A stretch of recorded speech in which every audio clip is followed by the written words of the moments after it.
Olá, pessoal, tudo bem? Boa noite. Fabiano já está por aqui. Vamos começar então a live. Vamos ver se ele aceita. Oi, Fabiano, tudo bem? Boa noite, tudo bem? Boa noite, tudo certo. Tá me ouvindo bem? Bem, espero que a minha internet colabore hoje. Tomara que sim, vamos lá. Boa noite a todos, é uma satisfação estarmos aqui novamente, né, Fabiano? Ontem Aí, tivemos uma live bem interativa, bastante gente comentando. Quem aí tem um amigo concurseiro que também está estudando para o concurso de Santa Catarina, envia o direct para ele, para que ele possa participar também, possa aproveitar essas aulas que serão até quarta-feira. Quem está gostando, dê o coraçãozinho, eu adoro corações. Então, por favor, podem nos marcar à vontade, a gente fica muito feliz. Esperar mais um pouquinho o pessoal entrar, Fabiano, eu acho, para a gente poder começar um minutinho. E aí, como é que foi? De ontem para hoje teve bastante feedback, tivemos alguns questionamentos, como foi? exatamente, muita gente aí com questões, né? Como a gente falou, o tempo foi um pouco curto, né? Para a gente conseguir colocar todo aí, expor, né? Todas as coisas que tínhamos para colocar, todo o conteúdo. Mas, enfim, nós temos aí toda essa semana, né? Vamos aí até o dia 19 juntos e a gente espera, né? Que a gente possa aí dar o melhor conteúdo para vocês. Já aproveitando, né? Vamos deixar aí já para quem está com a gente, né? Que a partir de amanhã nós migraremos então para o YouTube, ok?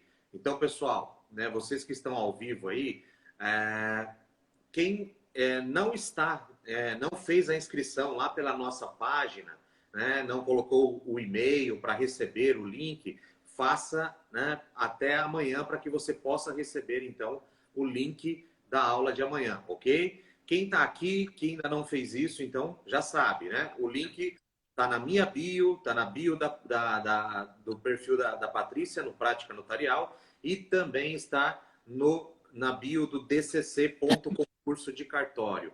Tá ok? Então, quem não fez ainda, clica no link, vai abrir a página, deixa o seu e-mail, e aí amanhã nós vamos enviar no seu e-mail, no e-mail que você cadastrar, o link para as próximas aulas que serão, então, no YouTube. Ok, pessoal? E como a Patrícia falou, né, mande aí se você está gostando, se esse conteúdo está fazendo sentido para você. Então a gente pede que você deixe o seu like, né, dê o curtir aí na nossa live e também mande um direct para aquele seu amigo. Vamos dobrar aí, né, o número de pessoas assistindo as nossas aulas, porque se você mandar para mais um, né, assim a gente consegue dobrar, ok? E mais pessoas vão ter acesso, então, a esse nosso conteúdo, ok, pessoal?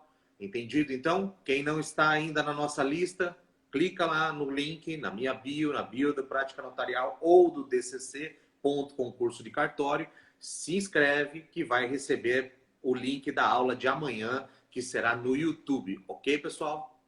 E lembrando, né, Fabiano, quem não segue ainda o dcc.concurso de cartório, pode começar a seguir, a gente vai colocar bastante material interativo lá, então fica o convite mais uma vez, né? Ontem a gente teve uma aula que falou bastante sobre as especificidades do concurso de cartório, a gente trouxe aqui as questões do diferencial, de como a gente enxerga essa prova de concurso de cartório, falamos também sobre a questão de cada fase, né? Algumas dicas com cada uma das fases, o que cada um passou especificamente em cada fase. Falamos aí da banca FGV, comentamos que a banca FGV é nova.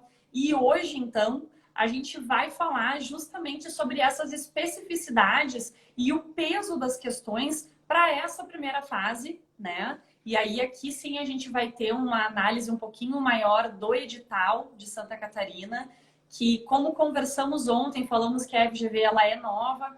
Uma pessoa trouxe aqui a questão de que ela fez um concurso nos anos 2000, que eu até brinquei, né, que na época já era o concurso raiz, não tinha tantas facilidades como temos hoje, mas também por não ter tantas facilidades, nós também tínhamos uma prova um pouco mais fácil, né? E aí sim, hoje com a competitividade, com visão de que os cartórios são lucrativos, né?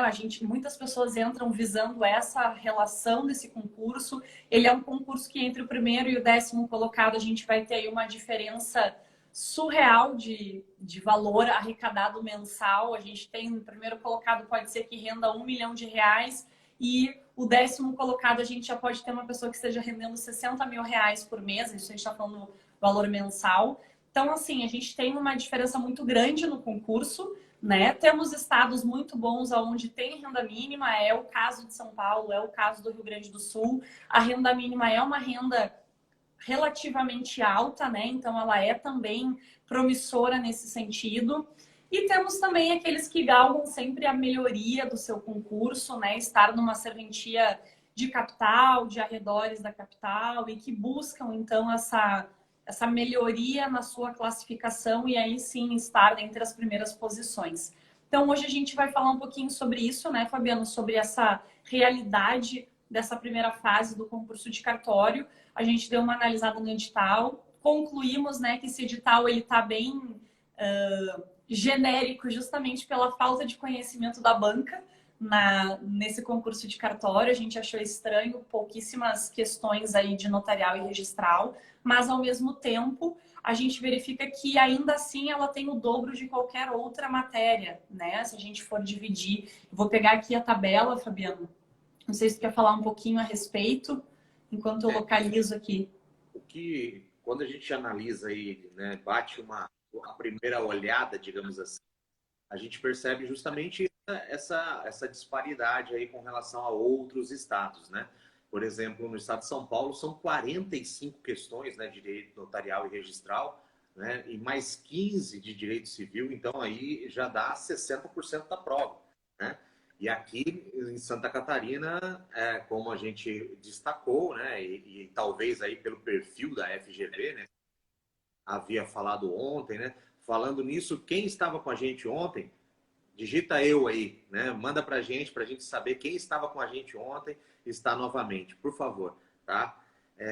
Como nós falávamos ontem, né? Nós percebemos que a FGV, né, tem fez esse concurso lá em 2000 e não é uma banca tradicionalmente, né, dos concursos, presente aí nos concursos de cartório, né? Então, já salta aos olhos essa diferença, né? São apenas, eu digo apenas, né, justamente por isso que a gente está comentando, né? Mas são apenas 25 questões de direito notarial e registral. E aí salta também, né? Chega aquele start que você falou ontem, né, Patrícia? Que talvez aí esteja um segredo também, né?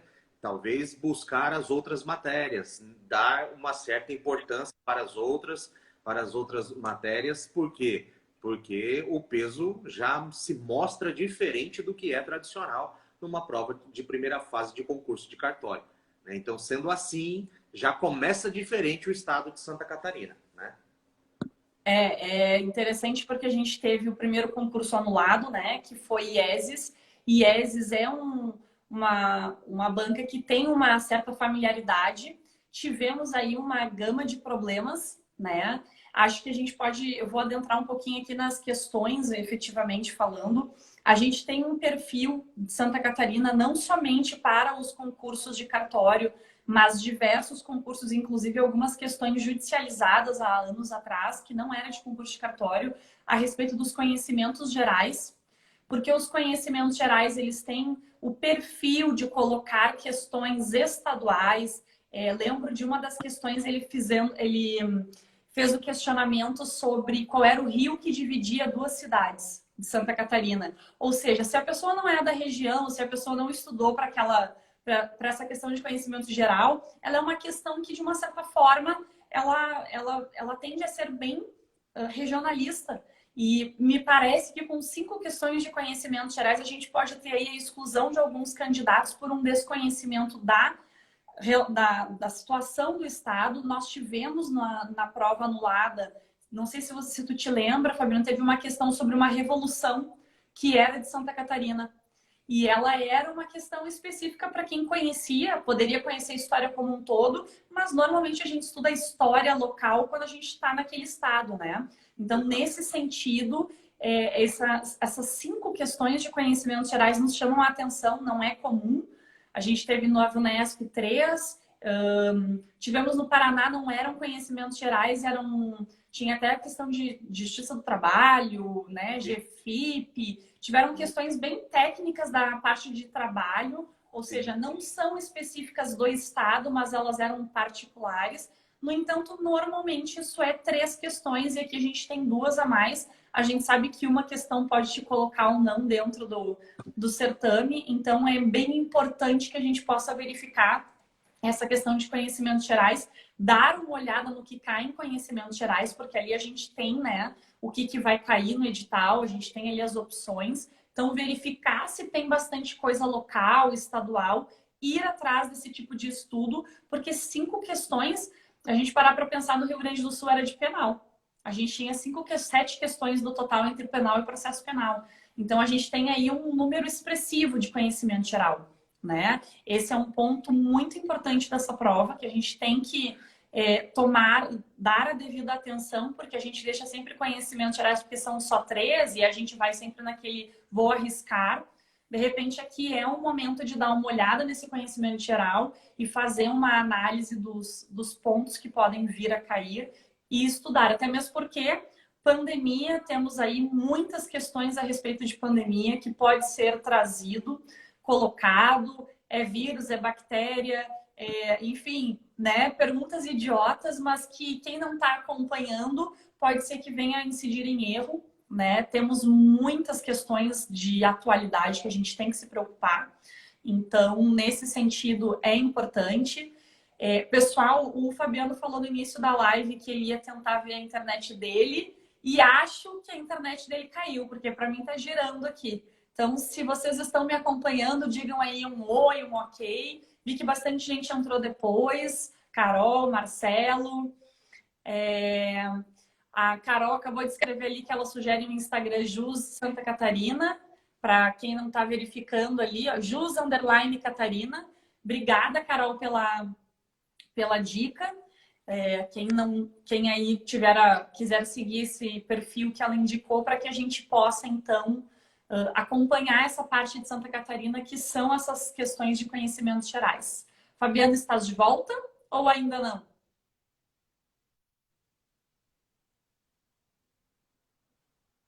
Acho que o Fabiano? Oi. Agora Me sim. ouve? Vamos para o YouTube mesmo, lá é melhor. Lá a gente não vai ter esse problema, né? Mas voltando aí ao que você falava, então realmente é preocupante, né? Porque são 5 questões de conhecimentos gerais, então, né, temos aí que estar atentos, né? Porque é um peso, né? É um peso considerável que pode deixar você dentro ou fora da segunda fase, né? Então, já muda o panorama, como a gente já vinha sinalizando aí, né? Que Santa Catarina está diferente. Então, Fabiano, esse é um ponto, né, importante, pessoal, lembrem disso, né?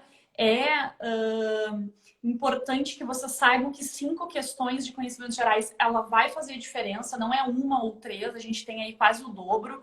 Então, pensem nisso, passem a dar essa devida análise aí para que vocês possam estudar conhecimentos gerais.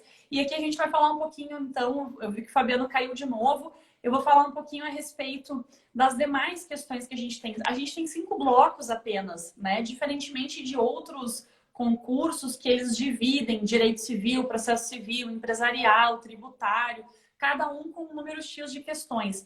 Aqui eles juntaram, a cada 3 matérias aproximadamente, eles juntaram a matéria. Então, eles trouxeram civil, processo civil e empresarial de uma forma só, né? E trouxeram constitucional, administrativo e tributário. Mas por que será que eles fizeram isso, né, Fabiano? Aonde que veio essa situação? A gente tem algumas questões de civil e empresarial, por exemplo, ou processo civil com empresarial que mesclam a matéria.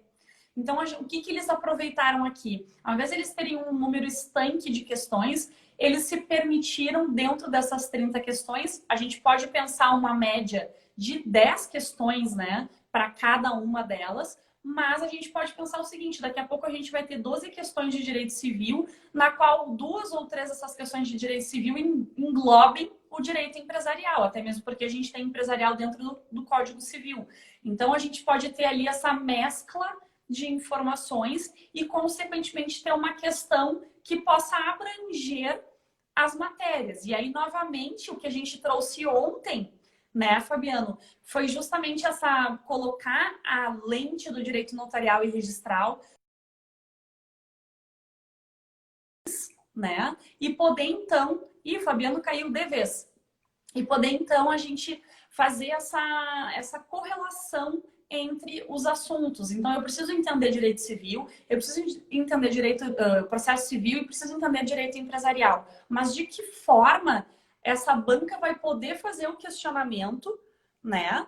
E ela pode fazer englobar os 3. Então, não adianta, eu brinco, a gente estuda em caixinhas. Ah, vou pegar direito civil. Agora eu vou pegar direito de processo civil. Então, agora eu vou estudar direito empresarial. Então, o que a FGV aqui está demonstrando? Pessoal, atenção, posso cobrar numa questão só as 3 matérias e você vai ter que saber linkar as 3 matérias. Então, acho que esse é o diferencial da FGV por não conhecer o direito notarial e registral, diminuiu ali o número, 25 questões, não é um número muito alto, mas é relativamente alto. E a gente vai ter, então, essa possibilidade aí da FGV fazer questões capciosas, como eu digo, né? Questões um pouco mais... como é que eu vou explicar? Um pouquinho mais de um raciocínio lógico, onde eu vou ter que fazer um pensamento de linkar questões e linkar matérias, o que às vezes numa prova de primeira fase a gente não tem. Então, eu acho que esse é o grande diferencial dessa forma de disciplina e questões, e que vocês têm que ficar atentos, e eu acho que se isso acontecer, vocês vão lembrar de mim e do Fabiano Mariano fazendo a prova. Porque é uma possibilidade bem grande disso acontecer, e que vocês estejam preparados, então. Quem sabe a gente vai ter aí uma dificuldade bem maior nessas questões, como a Carol acabou de escrever aqui, por ela ser multidisciplinar. Então, pensem um pouco a respeito disso e estudem de uma forma que vocês possam fazer esse link, essa multidisciplinaridade entre as matérias, porque isso é importante. É exatamente isso que eu falo e que a gente comentou ontem, né, Fabiano, sobre estudar a segunda fase junto com a primeira fase. Essa mescla de estudos e essa possibilidade de enxergar o direito como um todo e não separado, né? Na área da medicina, eu diria assim, seja um clínico geral e não um especialista em alguma coisa, porque nesse momento vai ser importante para vocês. Não sei se tu gostaria de complementar, Fabiano. Bem, é justamente isso, né? Como a gente falou, a FGV vem inovando aí e sinaliza, né, de que essa prova poderá ser diferente do que a gente vem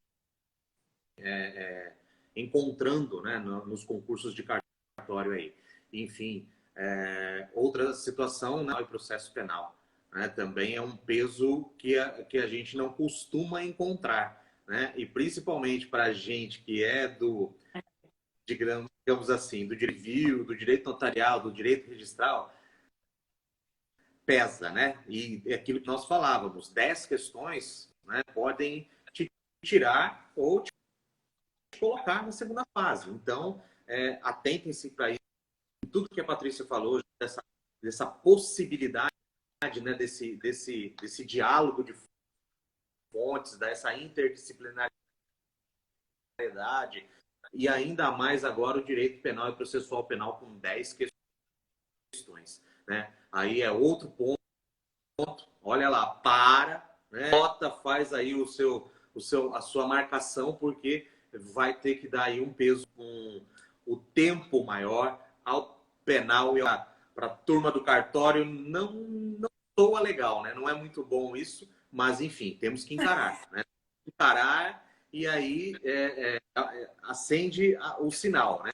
Fiquem espertos, olha lá, né? Mas como a Patrícia falou, vão lembrar da gente na prova, porque direito penal e processo penal são 10 questões. E ainda pode vir essa interdisciplinariedade, essa questão multidisciplinar. Então, é outro ponto que eu destaco aí, que fica, né, para que vocês reflitam e não só, mas tomem atitude, né, e coloquem aí nas suas agendas, né, no dia a dia do estudo, né, sugiro que tomem aí uma atenção quanto a isso. Fabiano, e um outro ponto que, trazendo aqui as questões de penal e mais conhecimentos gerais, a gente tem 15% da prova. É um peso excessivamente alto, né, para uma prova de concurso de cartório. Então, nesse sentido, a gente tem que saber dosar o nosso estudo agora, quando sai o edital. Então, saiu o edital, de que forma a gente vai fazer a dosagem desse estudo, né? Não adianta pegar agora somente o código de normas. Lembrando, pessoal, é 25% da prova que vai cair código de normas. Então, a gente não tem um excesso de código de normas aqui. A gente tem que aprender o código de normas até mesmo para uma segunda fase, que é muito mais importante. Mas agora, na nossa primeira fase, a gente tem que saber analisar o edital. A gente tem que saber, e aqui é importante, a gente tem que olhar a quantidade de questões e poder fazer o nosso estudo focado de acordo com essa quantidade de questões. Não adianta eu chegar agora e estudar somente direito notarial e registral e código de normas e deixar para trás processo penal, constitucional, administrativo, fazer um estudo menor disso, porque isso vai fazer com que essas questões que aparentemente tendem a ser questões mais difíceis do que as 25 de notarial e registral passem a ser a sua eliminação.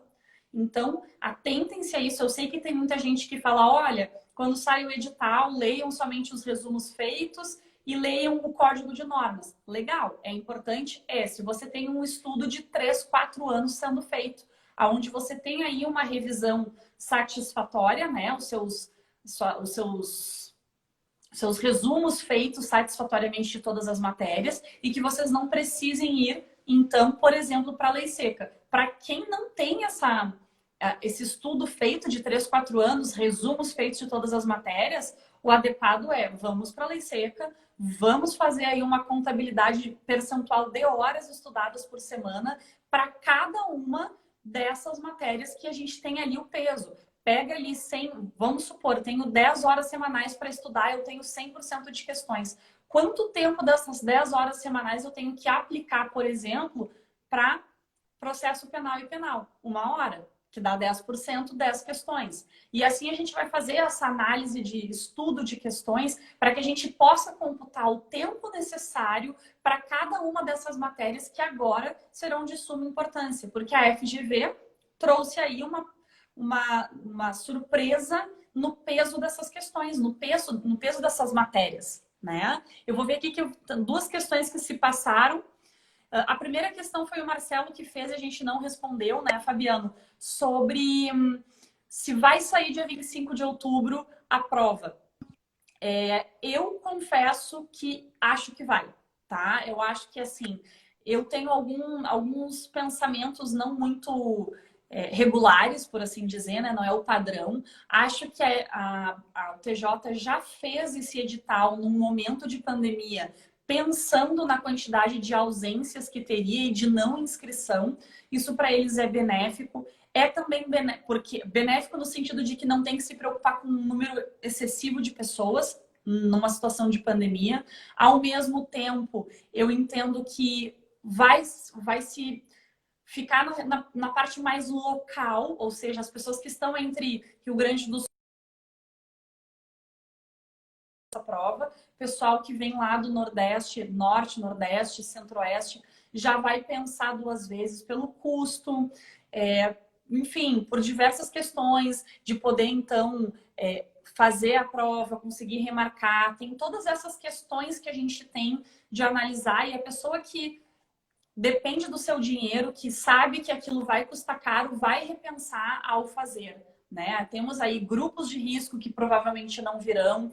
Então, acho que é importante essa situação de que eles estão pensando nisso. Acho que eles pensaram ao fazer essa edição aí desse edital e agendamento de prova. A gente teve, sim, um aumento de casos, mas Santa Catarina foi um dos estados que conseguiu estancar o número de de positivos de Covid e de óbito no início, né, da pandemia. Acho que eles vão ter a habilidade, é um estado pequeno, é um estado que consegue fazer esse controle diferente de alguns outros. Então, eu acredito que saia, pessoal. Essa é a minha opinião pessoal, tá? Eu não tenho como falar pela banca. A banca tem ali já as possibilidades de remarcação, sem custo para a banca, nem para o Tribunal de Justiça. Então, assim, tudo isso está sendo pensado. Tivemos decisões na qual o tribunal, o CNJ, disse que, como havia previsão no edital com relação ao adiamento da prova, que ele então não iria julgar essas questões que foram feitos PCAs, ou seja, já temos um indicativo de que o CNJ não vai cancelar a prova, no sentido de suspendê-la momentaneamente. Então, tudo isso tende a pensar que nós vamos ter aí uma situação bem favorável à prova em outubro. Essa é a minha opinião. Acho que sim, ela pode ser remarcada, mas no momento, como está evoluindo a situação, eu acho que sai a prova sim. Fabiana, não sei se você gostaria de falar alguma coisa enquanto você está online. Né? Bem, pessoal, é bem por aí, né? Como a Patrícia falou, eu acredito também que a prova saia. O CNJ também já vem sinalizando que não vai parar por qualquer situação, né? Isso já foi demonstrado também aí pelos PCAs que já estavam rodando e não fluíram, digamos assim, né? Então, esse é um sinal aí que pode ser que ocorra sim. É o que eu costumo dizer. Nós temos que nos preocupar com o que está sob o nosso controle, né? E o que está sob o seu controle? Né? A sua rotina de estudos, né? Buscar o conhecimento necessário para a prova. Vamos esperar. Se acontecer, temos que estar prontos e temos que chegar lá e passar e vencer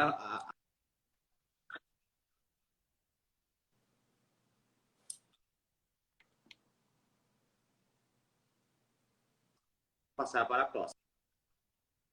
Perfeito, Fabiano. Deu uma travada aqui, mas vamos continuar aqui. O Thiago perguntou como tendem a ser as questões de penal e processo penal relacionadas com o direito notarial e registral. Bem, né? Acho que esse é o primeiro ponto. E um ponto importante para a gente poder verificar é que tem muita pouca relação entre o direito notarial e registral e o direito penal. A gente tem lá a 8935, ou seja, a gente pode ter um questionamento de direito penal vinculado a 8935, falando novamente em multidisciplinariedade, né? Então, nesse sentido, a gente pode ter essa relação. Poxa, o doutor Olivar Vitali aqui, que honra! Olivar é vice-presidente do Ibradim Brasil, então tá aí assistindo a nossa live, uma honra.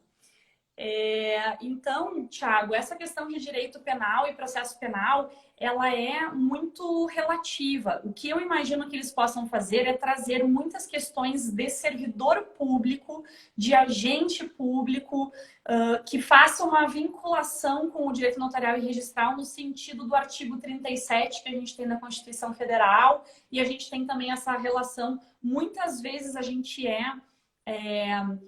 equiparados ao servidor público para algumas sanções. Então, nesse sentido é que é importante, até mesmo a questão de improbidade administrativa que se aplica aos notários e registradores e que pode vir uma sanção penal em função disso, né? É nesse sentido que eu vislumbro a possibilidade de questões de penal e processo penal a respeito. Inclusive no questionamento se é possível ser serventuário com uma questão de penal e processo penal, um processo penal em andamento e assim, né? Ou seja, possibilidades existem, mas elas são pequenas. Eu acho que a maior possibilidade mesmo é na questão de servidor público e agente público.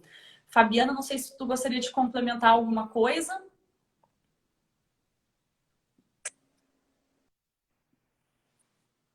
Acho que o Fabiano caiu de novo. O HR Ferreira agradeço da questão assertiva e da abordagem.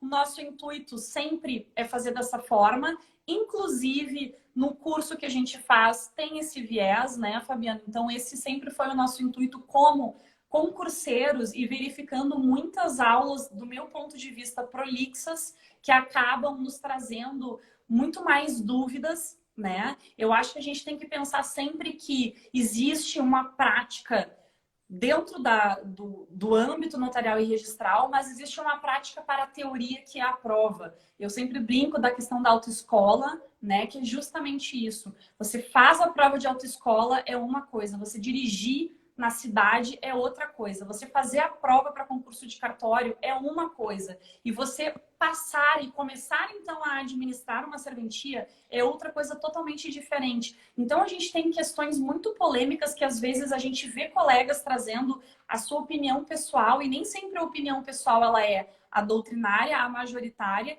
e muitas vezes não é a que vai cair na prova, porque não é o que está na legislação. Então, a gente tem que saber filtrar isso. E esse filtro, às vezes, ele é prejudicado para quem não é do meio do direito notarial e registral. E o intuito que eu e o Fabiano trazemos nessas aulas é justamente esse. É pensar como concurseiro, como a banca cobraria no sentido de temos uma legislação e é assim que funciona a legislação. A gente não está trazendo aqui uma jurisprudência consolidada ou a minoria. O que a gente está falando aqui é aquela parte bem específica de uma primeira fase, de uma segunda fase, de uma oral. Fabiano, não sei se tu gostaria de postar a respeito de falar a respeito disso.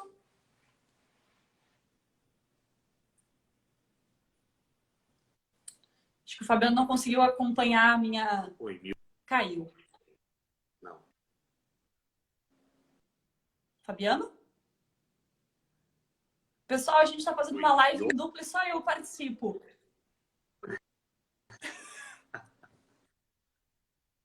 Tá tenso hoje. Fala, Fabiano, agora a gente está te ouvindo. Bem, a questão aí do direito penal, eu acho que você colocou bem, isso eu consegui acompanhar, né? A gente não pode se esquecer, né, que para fins penais, né, servidores públicos, né?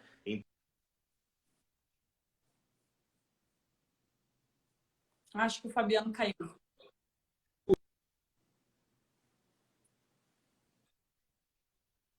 Estado, né, notários e registradores, como exercem uma função pública para fins penais, né, são considerados agentes públicos. Então, nesse sentido, né, a gente pode ter aí toda esse regramento cobrar acerca disso, né?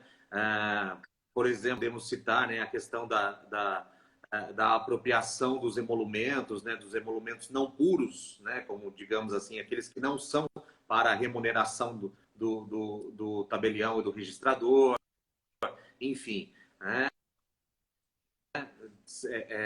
Nós temos que ver aí que várias são as situações, né, que o notário e o registrador pode estar aí atrelado e envolvido ao direito penal. O pessoal está dizendo aqui que a gente tem que ir para o YouTube para o Fabiano conseguir participar. Amanhã estaremos no YouTube, pessoal. A gente vai passar por e-mail. Então, aqueles que não se inscreveram, no link da bio, meu, do Fabiano e do DCC, tá o link de inscrição. Inscrevam-se, porque amanhã vocês receberão o link por e-mail para participar.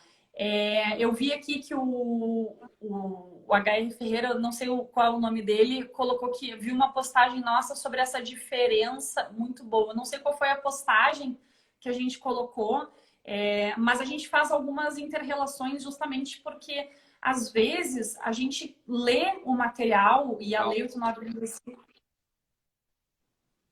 Oi, Fabiano?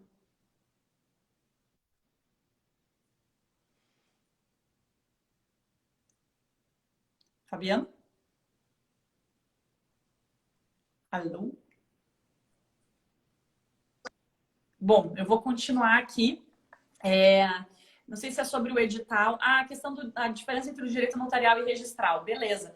Essa é uma diferença que eu sempre eu falo e não é muito clara para quem não é da área, porque não consegue compreender que a gente tem um estatuto, né? A gente chama 8935 de estatuto, mas lembrando, na banca não utilizem isso, tá? No meio notarial e registral, a gente fala que a 8935 é um estatuto, mas quando a gente for falar a respeito dela, a gente tem que falar dela como a Lei 8935.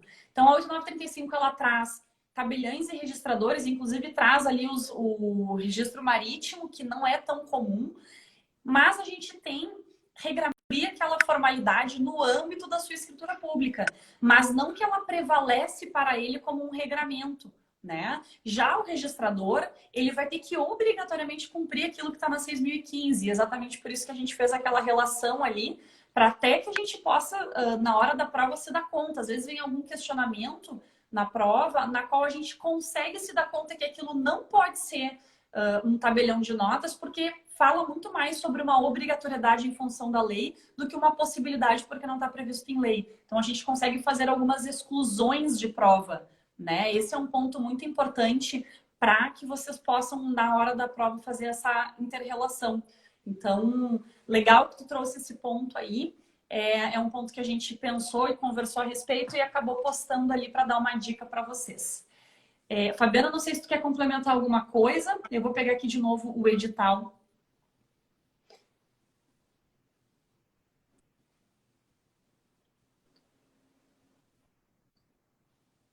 É importante, né, para quem está chegando, principalmente aí no mundo notarial e registral, saber, né, essa diferença, né? Porque às vezes a gente vê que a maioria dos cursos, a maioria das pessoas colocam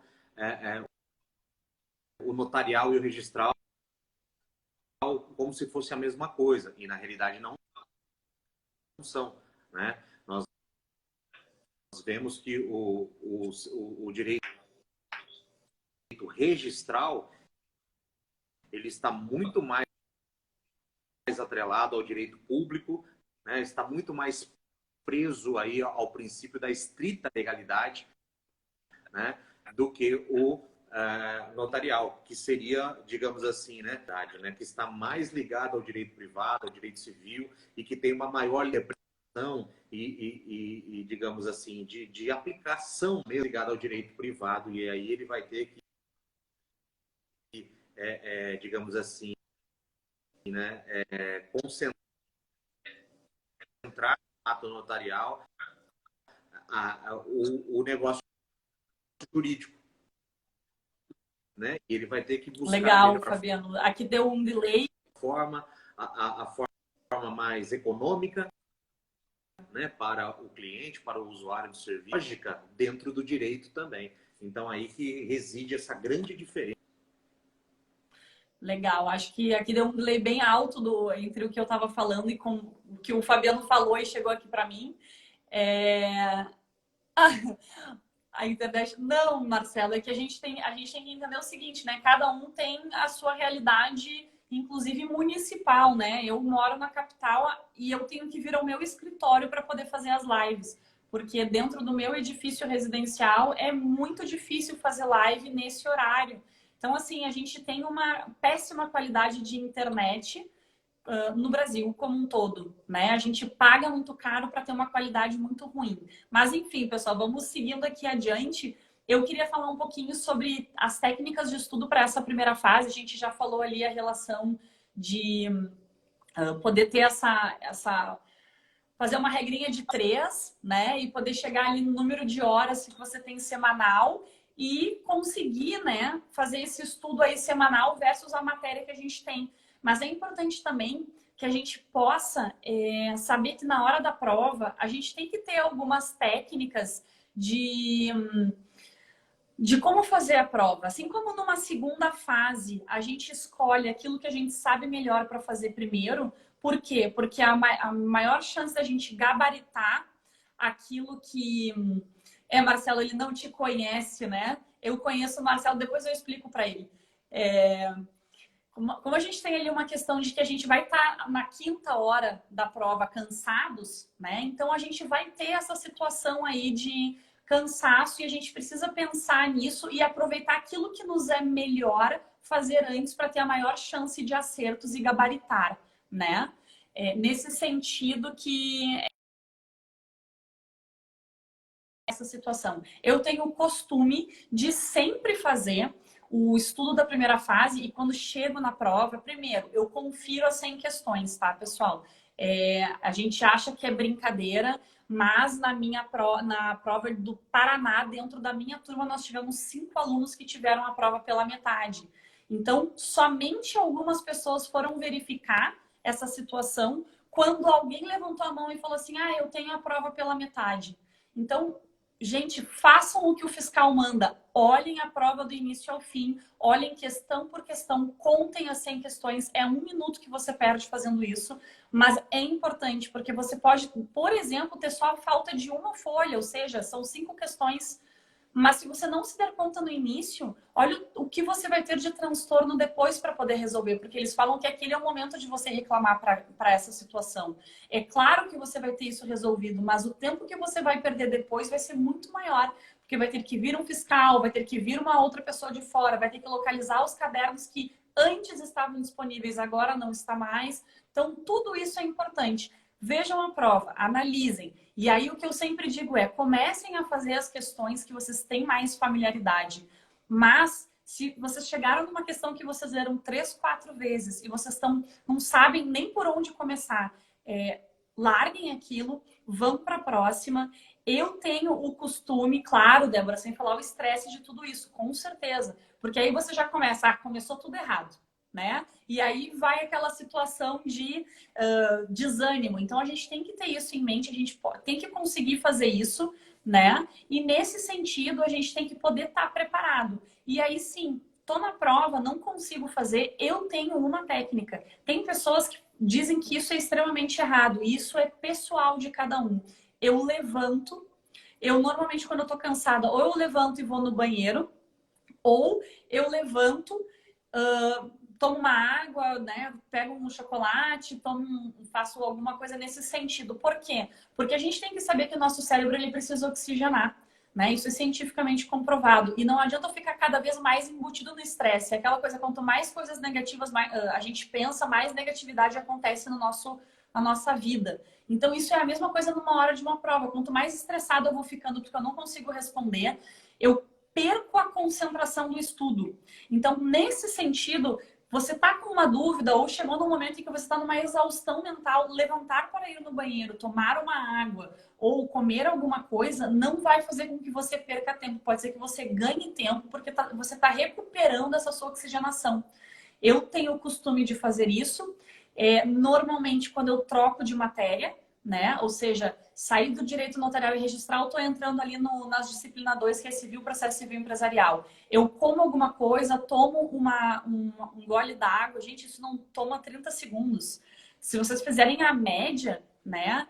Vocês vão ver que dá e sobra para fazer tudo isso na primeira fase, né? Então vamos lá, toma uma água, olha para a rua, tira o teu olhar da prova, olha para a janela, dá uma respirada, troca o oxigênio e o pensamento, volta para a prova. Porque se a gente faz aquilo de forma automática, primeiro, a gente atropela coisas. Tem pessoas que têm o perfil de não ler a questão mais de uma vez e isso ocasiona o erro, porque às vezes o pega-ratão tá naquela vírgula que a gente não se deu conta, no entretanto, no porém, no mas, né? Que a gente passa batido quando a gente está com pressa. Então, ter algumas técnicas de pausa, de concentração, elas são de suma importância. A gente vê isso em todos os atletas de alta performance. Vamos lá, o Nadal é o que mais tem, no tênis é o que mais tem cacuetes, e aquilo não é cacuete, é uma forma de entrar na sua concentração. E cada um tem uma forma. Mas isso é importante que vocês possam ter na sua hora de primeira fase. Por quê? Porque você precisa estar concentrado e quando você começa a ficar muito desconcentrado e às vezes o cérebro não nos ajuda na hora da prova, a gente vai estar ansioso, a gente está com toda aquela pressão. Então, levanta, dá uma respirada, vai até o banheiro. Eu tenho o costume de primeira fase umas 3 ou 4 vezes no banheiro. Inclusive, antes de passar limpo para o caderno para ali a parte das bolinhas, eu dou essa descansada porque eu canso de fazer as bolinhas, né? Então, nesse sentido, é bom a gente estar tranquilo porque eu ainda posso marcar errado, né, pessoal? Aquela coisa de que vou lá e deixo uma linha em branco, vamos lá, questão 5, deixei em branco e começo a passar 5 na 6 e vou até o final fazendo isso. Olha o absurdo disso, mas isso é comum, uma pessoa que está estressada, né, Fabiano? E outra, a própria neurociência fala isso, né? Que você não consegue manter a concentração por mais de 50 minutos, né? Então, essa questão de você fazer essa pausa, né? Quebra aquela tensão de você estar ali, e aí você dá aquela oxigenada, levantar e retomar com a concentração toda, né?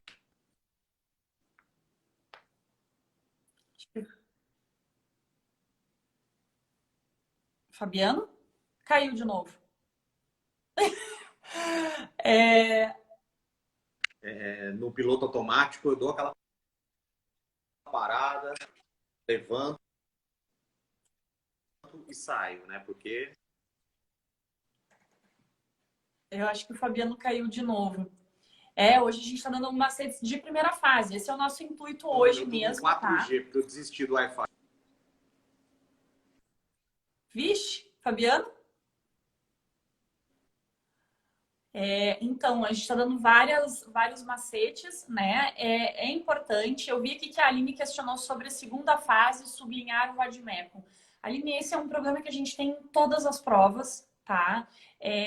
Cada pessoa, cada banca tem uma opinião, mas a gente tem tido aí uma regularidade no sentido de fazer PCAs em função disso, e o CNJ sempre autoriza o sublinhado, tá? Eu não sublinho o meu vademecum, tá? Então, assim, é uma questão muito pessoal, porque é justamente isso, Aline. Eu prefiro ter o meu vademecum de prova zerado para quando eu for fazer a prova eu não ter problema. Inclusive nas marcações, por marcações ali no Código Civil, enfim, né, Constituição Federal, Código de Processo Penal, justamente nesse sentido que eu não coloco nenhuma observação, eu só coloco post-it sem nada escrito, tá? E faço marcações bem simples e dentro do meu vademecum eu não faço nada. O que eu costumo fazer é ter ele como estudo e decorar onde ele fica dentro da prova. Eu tenho a minha percepção, ela é visual, né? O meu sistema representacional, ele é visual, então para mim fica fácil de identificar. Eu lembro exatamente o número da página que eu li. Então eu faço essa leitura dentro do código que eu vou levar para a prova e ao mesmo tempo eu não faço esse sublinhado. Para mim, sublinhar não tem efeito nenhum, tá? Minha pessoa. Então não adianta eu ficar sublinhando. Se eu quiser sublinhar, eu vou sublinhar todo o artigo, porque eu acho tudo importante. Então, para mim é mais fácil não sublinhar. Aprendi isso desde nova, na época do colégio, não faço sublinhado. Mas isso é uma opinião muito pessoal, né? Tem pessoas que conseguem ter essa identificação de sublinhados e querem muito sublinhar. O que eu te indicaria é faço a lápis e se proibir, apaga. Mas é um trabalho tão grande que é mais fácil comprar um vademecum novo, né? Nesse sentido, Eveline, é a mesma coisa. Tudo isso é sempre regulado no edital de convocação para a segunda fase. Eles não colocam no edital, tá? Justamente para não travar o edital de primeira fase, eles não colocam essas informações. Isso sempre vem nas orientações de segunda fase. Eu não consigo ver problema em ter um post-it marcado. Eu, por exemplo, pessoal, levo pedaços de... Eu levo post-it, quando é permitido o post-it, eu levo post-it em branco. Por quê? Porque quando eu estou fazendo uma questão que eu preciso de 4 ou 5 leis onde tem artigos, eu pego esse post-it e marco de forma diversa. Se eu uso na lateral do código as marcações de Código Civil e etc., eu coloco na parte de cima ou de baixo esses post-its maiores. Aí eu estou fazendo a prova, isso aqui eu preciso usar. Viro lá e já está pronto. Não preciso ficar procurando aquele artigo. Só que eu faço isso com post-its novos e eu levo o post-it em branco e utilizo na prova. Só que eu só faço isso quando é permitido o post-it, né? Então são macetes de cada um vai ter a sua forma de utilização para uma segunda fase. Cada um tem uma preferência. Tem gente que leva régua, daí o fiscal não deixa usar régua. Então é bem assim, isso é muito pessoal, tá? Vamos ver aqui. Para quem está sem muito tempo de estudar para a prova e não tem muito contato com o direito, qual a dica vocês dão para ter um maior rendimento possível? Tiago, isso assim, é bem relativo, né? Cada um tem uma técnica de estudo. O nosso curso que a gente dá, ele explica essa situação, tanto na a gente tem essas informações. Então, nesse sentido, vai depender muito da tua formatação. O curso que nós demos anteriormente, ele tinha todo um módulo que explicava técnicas de estudo e de experimentação dessas técnicas, justamente para que você, na hora que você tem pouco tempo para estudar, você saiba o que lhe é melhor, né? O que lhe é mais proveitoso. Então, nesse sentido, vai depender muito do teu perfil, né? Uma coisa que eu sempre indico para os alunos e que eu acho de suma importância, isso é algo que vocês têm que levar para a vida, ter um grupo de estudos de colegas, né? Esse acompanhamento que tu tem com os colegas faz com que tu aprenda muito mais. Inclusive, tenho aqui um dos alunos que eu indico, né? O Marcelo é meu aluno pessoal, indico para ele essa situação, justamente por quê? Porque quando você consegue ter um grupo que te cobra, e você cobra do grupo, você se sente obrigado a estar estudando junto àquele grupo. Você se sente na obrigação de estar acompanhando o grupo. E isso faz com que você estude de uma forma muito mais dedicada. Esse é um ponto, assim, ó, do meu ponto de vista, muito importante. Vocês têm que guardar isso, lembrem disso. Tenham um grupo de pessoas na qual vocês estudem. Crie um grupo de WhatsApp de no máximo 5 pessoas, tá? Não faça um grupo de 20, 30, porque não funciona. É um grupo de 3, 4 pessoas, 5 pessoas, na qual vocês vão trocar informações e será o grupo de apoio emocional de vocês também. Porque grande parte do concurso exige um conhecimento pessoal, né? Um acompanhamento emocional muito, muito importante, muito mais do que a própria matéria. Assim como numa terceira fase, por exemplo. Então, nesse sentido, é muito importante que vocês tenham esse auxílio pessoal, né? Eu vi aqui que a Francine pergunta se a gente tem curso para a primeira fase. A gente está fazendo essa semana, Francine, justamente para mostrar para vocês qual é a nossa técnica de ensinamento, porque na quarta-feira a gente vai lançar, vai ser um período curto de inscrição para o curso de primeira fase de Santa Catarina, tá? Vai ter pontos específicos, mas essas 5 aulas que a gente está fazendo é para mostrar para vocês o quanto a gente entrega nas nossas aulas e, ao mesmo tempo, a nossa forma, a nossa didática, a nossa metodologia. Esse é o intuito de fazer essa semana e trazer esse conhecimento para vocês e que vocês... Eu não sei, Fabiano, se você gostaria de trazer algum ponto com relação à primeira fase. Eu estava aqui falando enquanto tu estava voltando.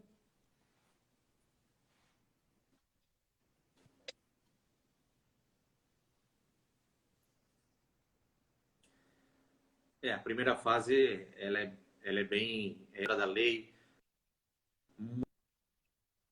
muita letra da norma, objetivo pontual, letra da lei, letra dos provimentos, letra da norma e buscar aí a resolução de questões, que é o que vai te ajudar muito, né, na questão de entendimento, de saber o quanto você está realmente apreendendo, né, do conteúdo. Então é nesse sentido que eu trabalho, que eu faço para mim. É aquilo que a gente costuma dizer, né? A gente ensina o que a gente pratica. Então, né, essa é o diferencial nosso.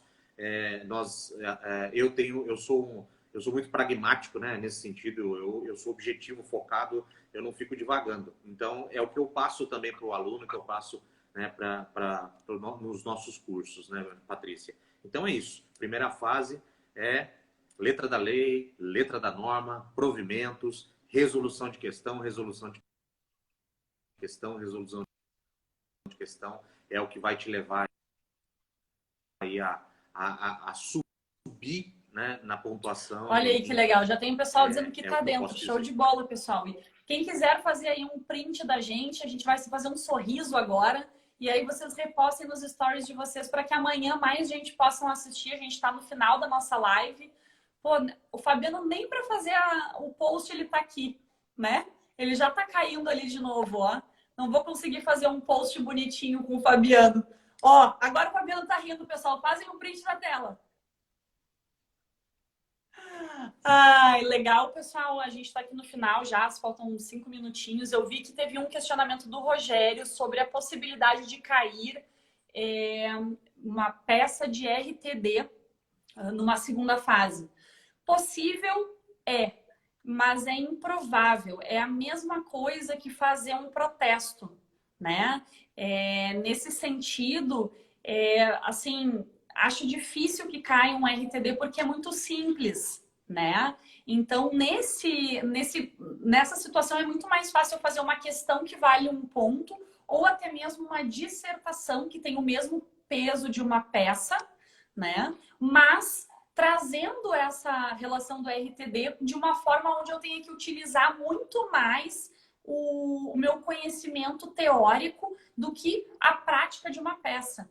Porque se a gente for parar para pensar, e hoje a gente tem tido aí um avanço de segunda fase para registro civil e registro de imóveis, o que a gente tem no direito notarial, a gente tem que saber aplicar a matéria dada dentro de uma possibilidade legal que está dentro do Código Civil ou alguma lei esparsa. Já o direito registral ou o direito registral como civil e de imóveis, a gente tem um excesso de formalidades na qual eu vou ter que trazer para dentro da segunda fase. E aí que vem a questão da justificativa nas provas de segunda fase que atualmente tem vindo. O VUNESP sempre teve em São Paulo, mas a gente está vendo aí diversas bancas solicitando a justificativa de por que foi feito o ato. O ato ele não é tão difícil de se fazer em si, né? Ele é simples, um ato registral. No entanto, o que te leva a fazer todas as formalidades cumpridas, que é a justificativa, é que te fazem, então, fazer com que seja difícil uma segunda fase nisso, tá, pessoal? Então, nesse sentido que eu verifico uma improbabilidade de RTD muito mais possível numa questão de segunda fase do que numa questão prática. E aí sim, oral, se tiver RTD, tem diversas questões para se fazer que são bem específicas, mas não cai numa peça. A peça ela é simples, ela é um mero registro ali de 5, 6 linhas. Então, por isso que é diferente, tá? Eu vi aqui o Samuel questionando sobre a atenção para dar a legislações estranhas. Eu não consegui entender o que seriam legislações estranhas, Samuel. Tudo que é pertinente ao direito notarial e registral faz parte, né? Não saberia te dizer aí o que tu quiseste dizer com essa questão de legislação estranha.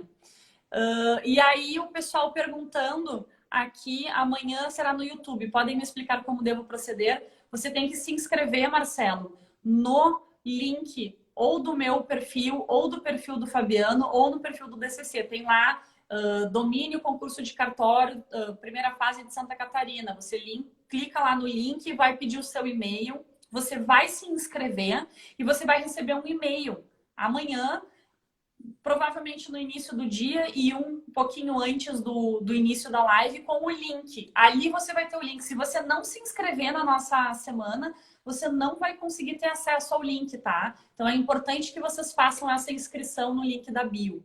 Fabiano, te agradeço imensamente mais uma vez por estar aqui. Amanhã, com certeza, Fabiano estará conosco 100%, estará no computador e não no celular, então vai ser mais tranquilo.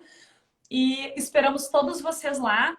Marquem os amigos, indiquem para que se inscrevam, porque afinal vai ser um material especificamente de direito notarial e registral amanhã. Tá bem? Deixo contigo, Fabiano, se quiser dizer alguma coisa. Fabiano não vai conseguir dizer, pessoal.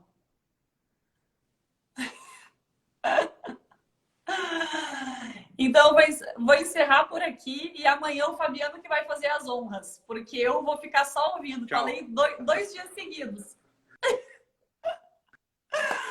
Pessoal, uma boa noite para vocês, uma excelente semana e encontro todos vocês amanhã.